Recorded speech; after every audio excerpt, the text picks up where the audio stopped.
Welcome to BSc Statistics students. BSc Statistics చదువుకునే విద్యార్థులకు స్వాగతం. In this lesson, I explain multiple choice questions in the topic testing of hypothesis, both in the languages English and Telugu. This is part 6, what I remember.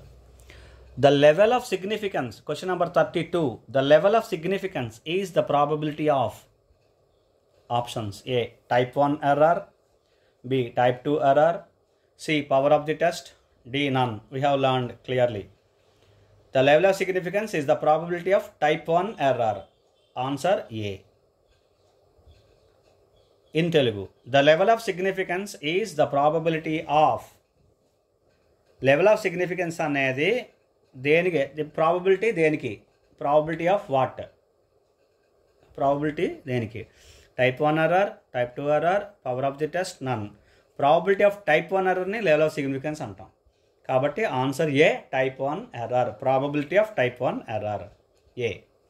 Right. Question number 33. The power of the test is related to. The power of the test is related to. What is power of test? 1 minus beta. 1 minus beta. You see the options. Type 1 error A, B. Type 2 error C. Both A and B, D. Neither A nor B. No, answer is, because type 2 error relates to beta, therefore answer is B, type 2 error. Type 1 error is alpha. Probability of type 1 error is alpha. Type 1 error is not alpha. Okay. Type 2 error is probability of type 2 error is beta. So type 2 error is related to beta. So therefore power of the test is related to type 2 error. Right? So B. In Telugu, the power of the test is related to. ఈ కింద ఇచ్చిన వాటిలో power of the test దేనికి రిలేటెడ్గా ఉంటుంది? ఇది question ఇచ్చాడు. Answers type 1 error, type 2 error, both A and B, D neither A nor B. ఇది క్వశ్చన్. ఇవి ఆన్సర్స్ ఇచ్చాడు. ఇందులో టైప్ 2 ఎర్రర్ ఆన్సర్. ఎందుకంటే పవర్ ఆఫ్ ది టెస్ట్ అంటే ఏంటి? 1 minus బీటా. అందులో బీటా ఏంటి? Probability of type 2 error. కాబట్టి టైప్ 2 ఎర్రర్కి రిలేటెడ్. ఈ టైప్ 2 ఎర్రర్ కాదు.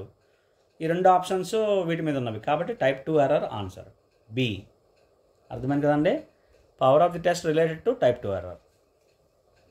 Next 34. Question number 34. In the testing of hypothesis, out of the 2 types of errors, the most severe error is A. Type 1 error, B. Type 2 error, C. Both A and B, D. Neither A nor B. Okay, in which the answer is type 2 error. Why? Type 2 error is consumer's probability of type 2 error is consumer's risk. Accepting H0 when H0 is false, type 2 error is.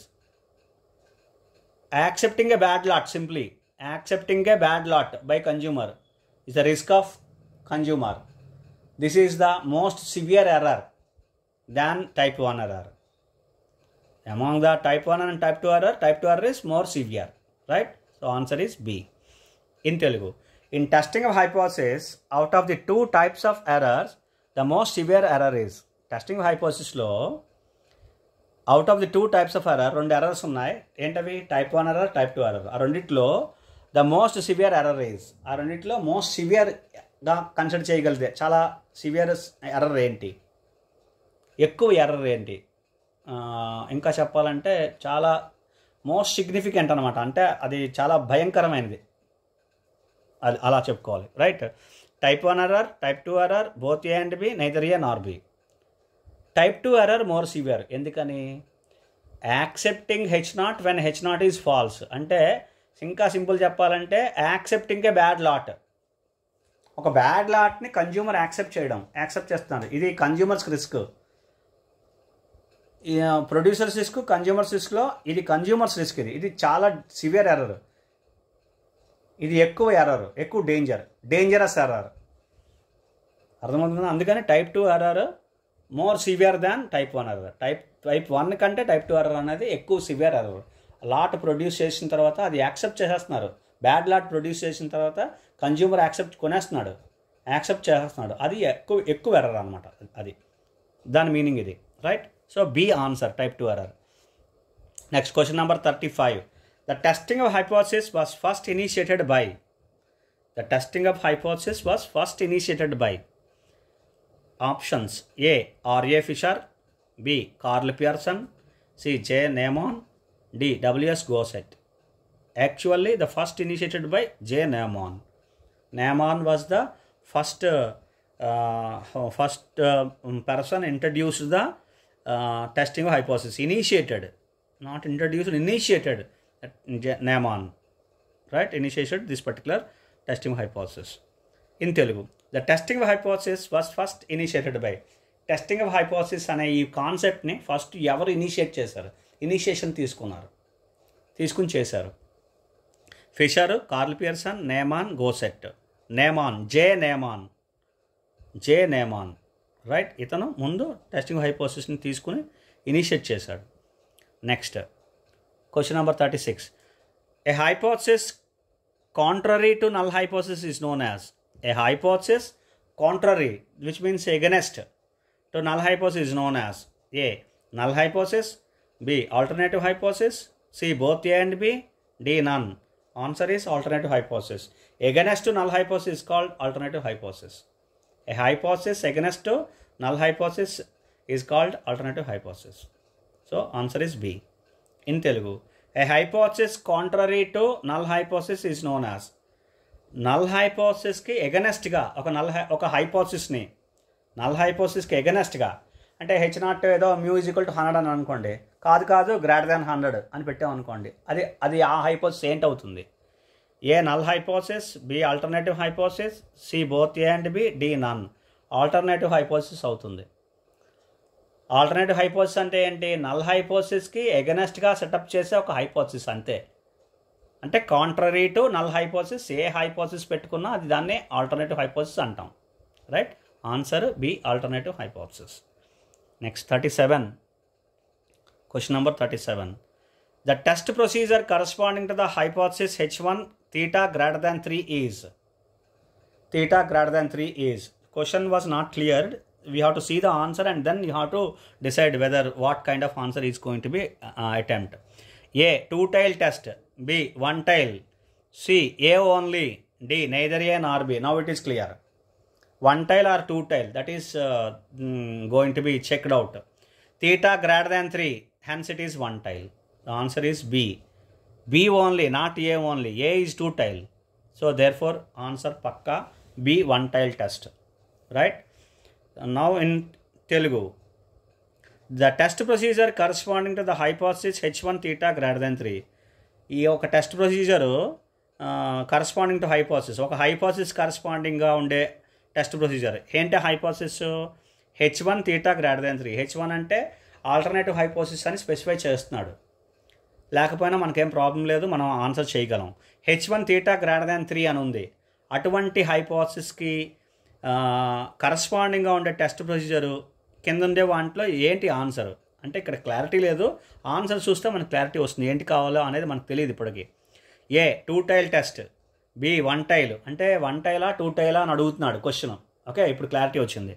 C A only, D neither A nor B. ఇప్పుడు ఏంటి? 1-tail 2-tail greater than ఉంది. H1 alternative hypothesis ఇది. Theta greater than 3 అంటే 1-tail test ఇది. ఇంకో option కూడా చూడండి క్లియర్గా, సి ఏ ఓన్లీ అని ఉంది. ఏ అంటే ఏంటి? 2-tail test. 2-tail టెస్ట్ కాదు అంటే ఇది కాదు ఇది కాదు. ఏ ఓన్లీ తప్పు, ఇది కాదు.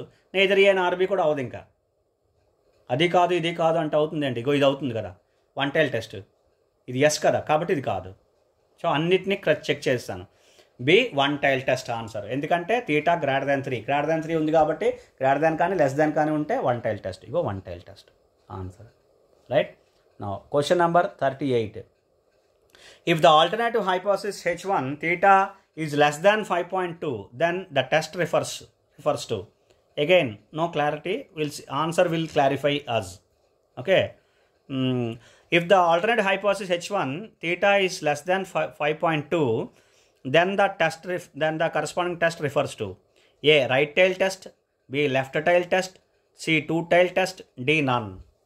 So theta less than, therefore it is left-tail test. Now it is clear whether it is left-tail or right-tail or 2-tail, that is we have to decide. So therefore theta less than, hence it is left-tail test, right? Now in Telugu, if the alternative hypothesis H1 is theta less than 5.2, then the test refers to alternative hypothesis H1 theta less than 5.2 అయితే అటువంటి test ఈ కింద ఇచ్చిన వాటిలో దేన్ని refer చేస్తుంది. ఇప్పుడు ఇక్కడ క్లారిటీ లేదు, కానీ ఆన్సర్స్ చూస్తే మనకు క్లారిటీ వస్తుంది. ఆన్సర్స్లో ఏమున్నాయి? A right tail test, B left tail test, C two tail test, D none. అంటే ఇది లెఫ్ట్ టైలా రైట్ టైలా టూ టైలా దాని గురించి అనమాట. ఇప్పుడు పైకి వెళ్ళండి. H1 ఏంటి? Theta less than 5.2. Left right అన్నాడు కాబట్టి లెఫ్ట్ టైలా రైట్ టైలా చూడాలి. ఇక్కడ లెస్ దాన్ ఉంటే లెఫ్ట్ టైలు, గ్రేటర్ దాన్ ఉంటే రైట్ టైలు. కాబట్టి నేను క్వశ్చన్స్ ఎక్కువ ఇవ్వట్లేదు. లెఫ్ట్ టైల్ తెలిసింది కాబట్టి ఇప్పుడు రైట్ టైల్ టెస్ట్ క్వశ్చన్స్ ఇస్తే చేయగలరు కదా, అంతే. Theta less than 5.2, therefore it is left tail test. ఇది ఆన్సర్. అర్థమవుతుంది కదండి. క్వశ్చన్స్ ఈ విధంగా ఉంటాయి. ఇలా ఇందులో లెఫ్ట్ టైలా రైట్ టైలా టూ టైలా అనేది, right. So will do some more questions in the class. Yes, will continue.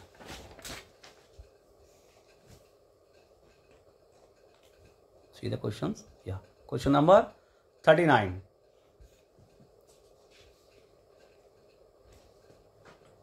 Question number 39. If alternative hypothesis H1 mu is not equal to 10, it refers to. It is another question. If alternative hypothesis H1 mu is not equal to 10, it refers to. Refer to which of the following? A right tile, B left tile, C two tile, D none. Mu is not equal to. See the statement correctly. Mu is not equal to 10. Therefore, it is two tile. Answer is C, two tile test. Now we see in Telugu. If the alternative hypothesis is H1 mu is not equal to 10, refers to the which of the following?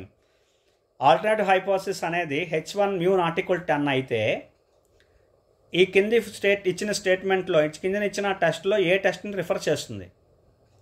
Right టైలా, left టైలా, two టైలా, none. The answer mu not equal to 10. Greater than ఉంటే right టైలు, less than ఉంటే left టైలు, లేదా greater than less than ఏ ఉన్నా సరే one tail, not equal ఉంటే టూ టైలు. సో ఇది two tail. Therefore C two tail answer. Some more questions. 40. Question number 40. The hypothesis which is under test for possible rejection is known as. The hypothesis which is under test for possible rejection is known as. It is basic definition of null hypothesis. The hypothesis which is under test for possible rejection is known as rejecting H0. We are saying that like accepting H0 for possible rejection. Type 2 error, alternative hypothesis, null hypothesis, power of the test. The answer is null hypothesis. In Telugu, the hypothesis which is under test for possible rejection is known as. ఒక particular hypothesis possible rejection, test for possible rejection. ఒక దానిని పరీక్షిస్తే అది పాజిబుల్గా ఇది reject అవుతుంది లేదు అని చెప్పగలిగే ఒక టెస్ట్ ఏంటి? టెస్ట్ ఉంటే అటువంటి హైపోథసిస్ని ఏమంటారు? అలా టెస్ట్ చేయగలిగే ఒక హైపోథసిస్ని ఏమంటారు? అలా టెస్ట్ చేయగలిగే హైపోథసిస్ ఏంటి? Null hypothesis. ఎప్పుడు మనం ఇంకా సింపుల్గా చెప్పాలంటే ఏ హైపోథసిస్ని మనం టెస్ట్ చేస్తున్నాం? Null హైపోథసిస్ని. H0 is rejected, H0 is accepted అంటున్నాం, అంతేకాని H1 is rejected, H1 is accepted అనట్లేదు. దీన్ని బట్టి దాన్ని తెలుసుకుంటున్నాం. H0 is rejected అంటే H1 is accepted, H0 is accepted అంటే other one is rejected, H1 is rejected. ఉన్నవి రెండే, నల్ ఆల్టర్నేటివ్. సో కాబట్టి దేని గురించి టెస్ట్, ఒక పర్టికులర్ టెస్ట్ ప్రొసీజర్లో ఏ హైపోథసిస్ని టెస్ట్ చేస్తున్నాం? సింపుల్గా under test for possible rejection. A hypothesis which is under test for possible rejection. ఒక పర్టికులర్ స్టేట్మెంట్ తీసుకుని ఆ స్టేట్మెంట్ని పాజిబుల్ రిజెక్షన్ కోసం, ఒక రిజెక్ట్ చేస్తున్నామా లేదా అని తెలుసుకోవడం కోసం టెస్ట్ చేసే హైపోథసిస్ ఏంటి? Null hypothesis. ఇది answer. Type 2 error, alternative hypothesis, null hypothesis, power of the test. Answer, null hypothesis. One more question. 41. Besides J. Neyman, who is the other person contributed to the testing of hypothesis? We have already discussed Neyman. Neyman is the one particular person who involved in the testing of hypothesis. Who is the other person? contributed to the testing of hypothesis? Answer: R.A. Fisher, W.S. Gossett, Carl Pearson, Spearman. Answer is Carl Pearson. C. Answer is Carl Pearson. Question number 41 in Telugu. Besides J. Neyman కాకుండా, నేమాన్తో పాటు లేకపోతే, who is the other person contributed to the testing of hypothesis? అతనితో పాటు, నేమాన్ అనే ఈ పర్సన్తో పాటు ఇంకొక important person testing of hypothesis contribute చేశారు. అతను ఎవరు? Fisher, R A Fisher, W S Gosset, Karl Pearson, Spearman. Answer is Karl Pearson. Karl Pearson అనే ఈ అనదర్ మ్యాథమెటిషియన్ అండ్ స్టాటిస్టిషియన్, ఇతను ఏం చేశారంటే ఇతను కూడా టెస్టింగ్ హైపోథసిస్కి కంట్రిబ్యూట్ చేశారు. అంటే నేమాన్, కార్ల్ పియర్సన్ ఈ రెండు పేర్లు గుర్తుపెట్టుకోవాలి testing హైపోథసిస్లో. Hope you understand. This is very, very important topic. Thank you very much.